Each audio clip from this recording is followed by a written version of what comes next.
Today, I want to talk about making things happen.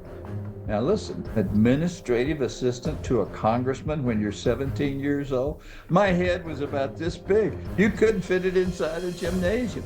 And so my dad said, I'm not sure this is a good idea. What? What do you mean it's not? Opportunity doesn't knock once, twice, or three times. You got to go out and grab it.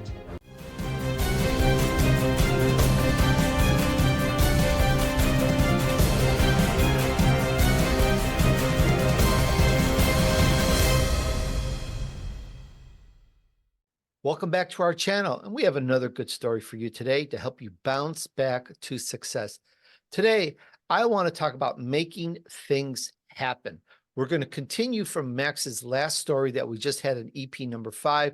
We're going to go to Washington and talk about your training adventures, what you learned, how you put some of it all together. Hi, Max. How are you today? I'm really great, Tony. Good to be with you again. Thank you. Thank you. Wonderful lessons. You know, it's one thing reading the book, perhaps, but we're kind of like living the stories and really getting into it.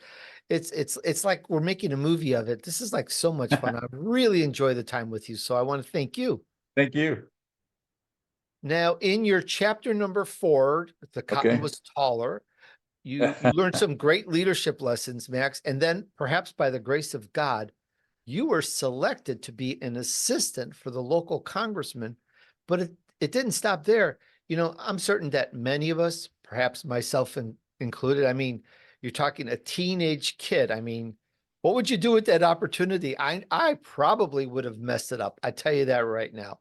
But you grabbed it and you ran with it and you learned to make things happen. And again, set up a great future for yourself. So can you tell us about that time period and the lessons learned on that? Yeah, what a fabulous time it was for me as a young teenager. I was 17. My junior year in high school was great. A lot of really wonderful things happened to me athletically, socially, etc. And then here comes the senior year. And the first thing that happened was I had some teeth knocked out in basketball practice. And so a lot of things that I wanted to do, I quite honestly weren't able to do. So I kind of was depressed, I guess. Didn't know it at the time.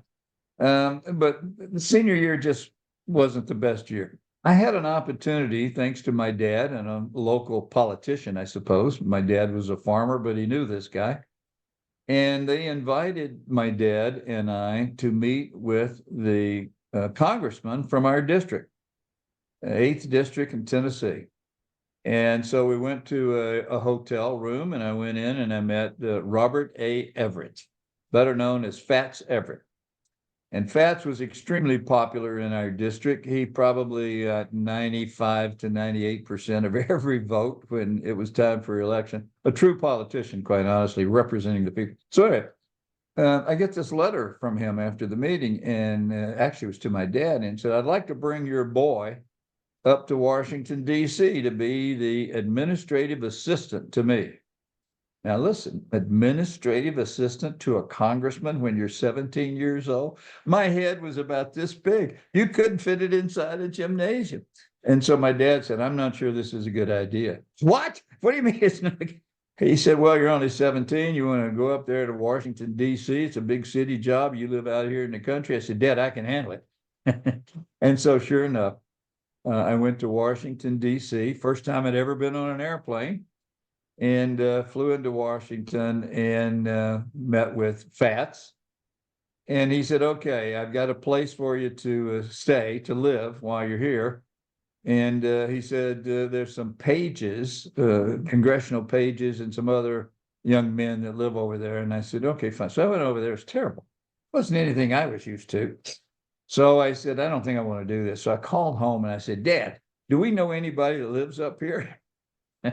And sure enough, we found somebody. And so I lived in their spare bedroom. Now, it was not close to the Capitol, but every morning I'd get up early, get on a bus, ride the bus down to Pennsylvania Avenue, and get off the bus, get a transfer ticket, I think they called them back then. And there was a little diner there, and I'd make sure I got a little bit of breakfast. Then I get on the transfer bus and up to the hill up to the hill. Can you imagine 17 years old? Now, this was a long time ago, too. And I'd ride that bus up to the hill. I'd go into the congressman's office. Now, I went in there the first time and I said to the receptionist, "Hi, my name's Max James, and I'm supposed to meet the congressman." She said, "Really?" "Yes, ma'am." "Well, just a moment." So she goes back into the congressman's office and she comes out, and I can hear the congressman say, "Send the boy in here. Send the boy in here." So sure enough, I go in. He said, "Well, welcome up here." He said, "We got some chores for you to do." And he said, "Did you get a place to live like I told you?" And I said, "Well, I didn't do exactly what you said, but I found another," listen to me, Tony, "opportunity. And I took advantage of it." And so I'm saying, I'm living out there with some good folks from originally from down south there in your district. I think it's going to be fine. He said, "Well, good for you. That's amazing. I haven't had any other young men do that." I said, "So what do you want me to do?" And he said, "You got chores to do. I'll keep you busy." And so I did. For example, I wrote a newspaper article and sent it back to all the newspapers in the eighth congressional district of Tennessee, so that they could publish it in their newspaper. And it was what it's really like in Washington. And people ate it up because they didn't really know. We didn't have the kind of TV coverage back then, right? So I wrote that. And then he said, "This is all going fine." He said, "How about being a chauffeur?" Hey, 17 years. "Chauffeur to whom, sir?" He said, "Well, Senator Kefauver, the senator from Tennessee that ran for president, thought he was going to get it." He said, "You need to run him around some. He needs some help." Senator Kefauver, the one that wears the coonskin cap.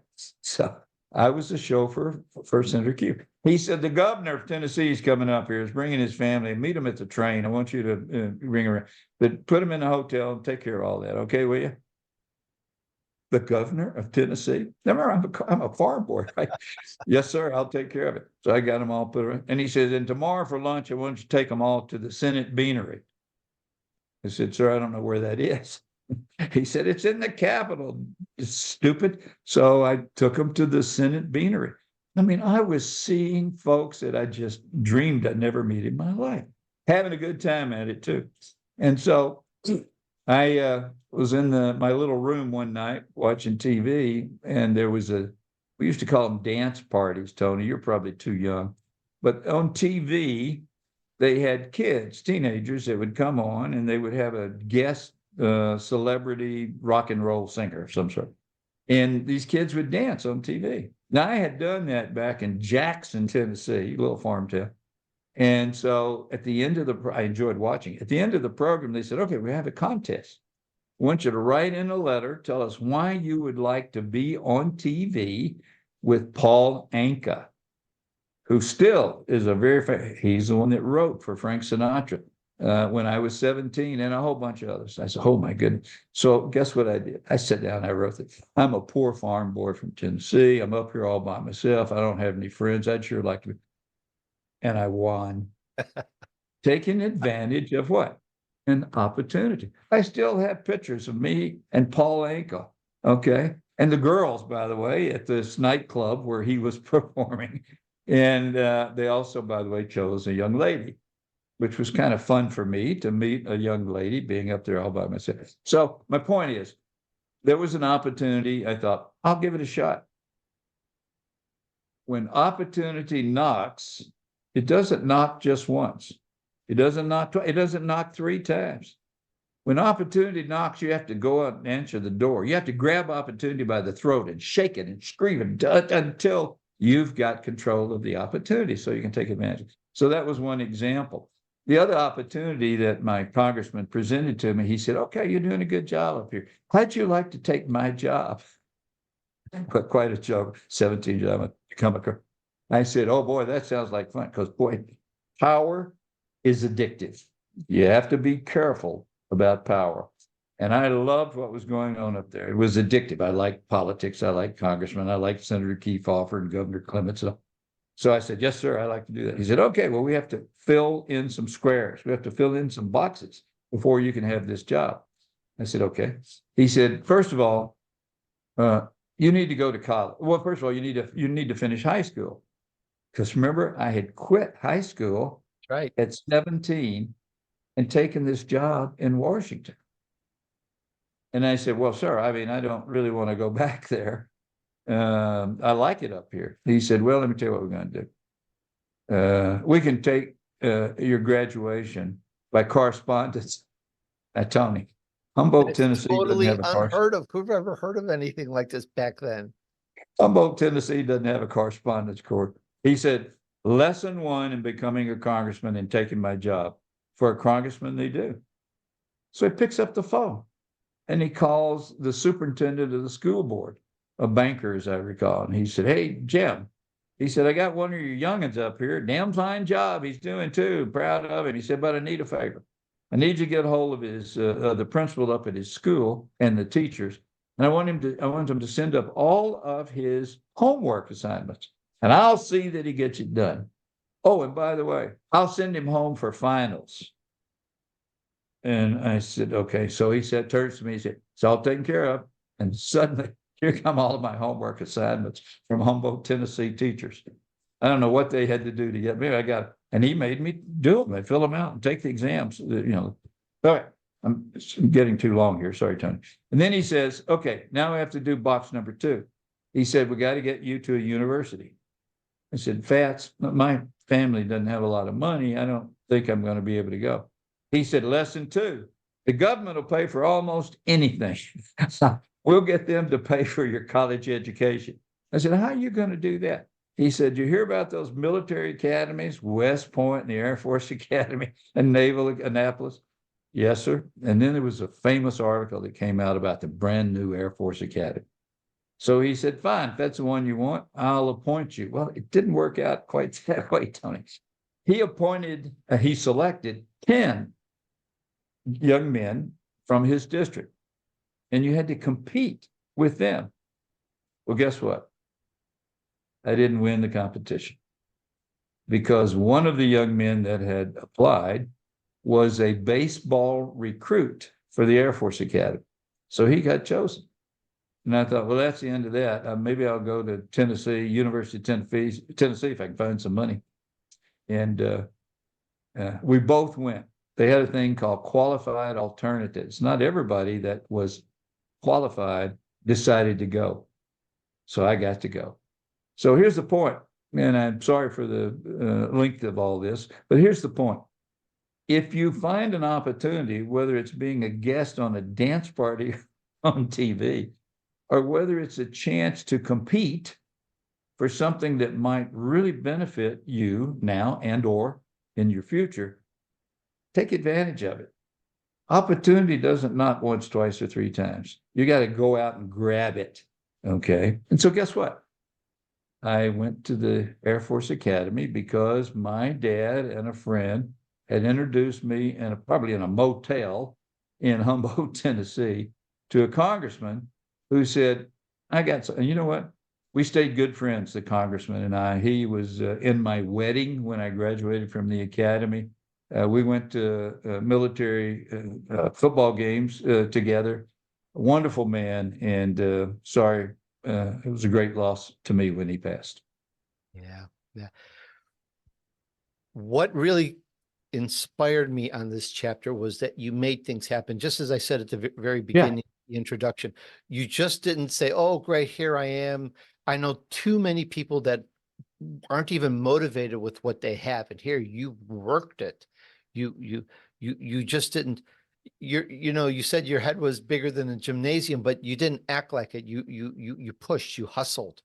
And you realize that was an opportunity. And I think that's the big takeaway here. The opportunity will come, but as you mentioned also earlier, you got to work that thing. It's not going to work itself. It needs you to help make that thing happen. Well said, Tony. And I appreciate your summary there and apologize again for being so verbose. But if you see an opportunity and you're not sure it's for you, go examine it anyway. Find out. It may be something that you didn't realize it was. So go knock on that door and see if it's something for you. Because opportunity doesn't knock once, twice, or three times. Okay, you got to go out and grab opportunity when it knocks. Okay.